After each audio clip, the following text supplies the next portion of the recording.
ಧನ್ಯವಾದಗಳು ನಂಜುಂಡಸ್ವಾಮಿ ಅವರಿಗೆ. ಈಗ ಗಣ್ಯರೆಲ್ಲ ಸೇರಿ ಪ್ರಸಾದ್ ಅವರ ಭಾವಚಿತ್ರಕ್ಕೆ ಪುಷ್ಪಾರ್ಚನೆಯನ್ನು ಮಾಡೋದ್ರ ಮೂಲಕ ಕಾರ್ಯಕ್ರಮಕ್ಕೆ ಚಾಲನೆಯನ್ನು ನೀಡಬೇಕಾಗಿ ಕೋರ್ಕೋತಾ ಇದ್ದೀನಿ. ಎಲ್ರಿಗೂ ಅಲ್ಲಿ ಅವಕಾಶ ಇರೋದಿಲ್ಲ ಸರ್. ಅಲ್ಲಿ ನಮ್ಮ ವಾಲಂಟಿಯರ್ಸ್ ಯಾರಿದ್ದಾರೆ ದಯವಿಟ್ಟು ಮುಖ್ಯ ಅತಿಥಿಗಳು ಮಾತ್ರ ಅಲ್ಲಿ ಹೋಗಿ ನಿಲ್ಲೋದಕ್ಕೆ ಅನುವು ಮಾಡಿಕೊಡ್ಬೇಕು.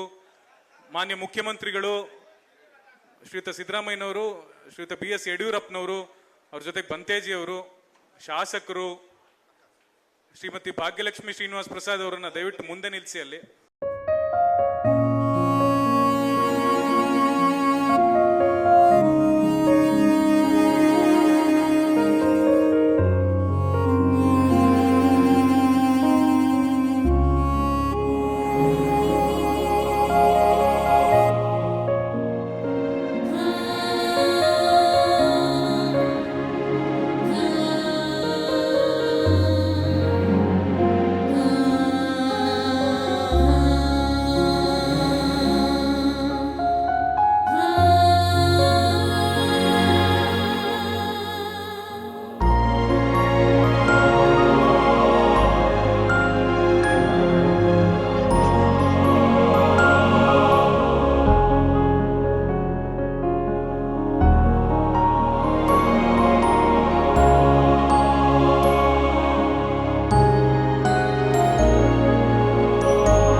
ನ್ಯೂಸ್ ಫಸ್ಟ್ ನಿರ್ಭೀತಿಯಿಂದ ನಿಮ್ಮ ಪರವಾಗಿ.